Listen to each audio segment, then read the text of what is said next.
ผมจะพูดเสมอว่าใครที่เจอความสุขของตัวเองก่อนคนนั้นคือคนได้เปรียบไม่ใช่ความสำเร็จ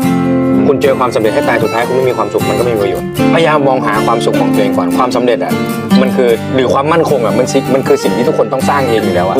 มันไม่ใช่สิ่งที่ทุกคนต้องเรียกร้องอ่ะแต่มันคือสิ่งที่ทุกคนต้องสร้างมันเองอ่ะสุดท้ายใครมองเห็นความสุขตัวเองแล้วสร้างความสุขตัวเองให้มันมั่นคงและอยู่ได้ผมว่าคนนั้นคือคนที่มีความสุขในชีวิตมากๆแล้วหาความสุขตัวเองให้เจอครับแล้วอยู่กับมันให้ได้แค่นั้นพอ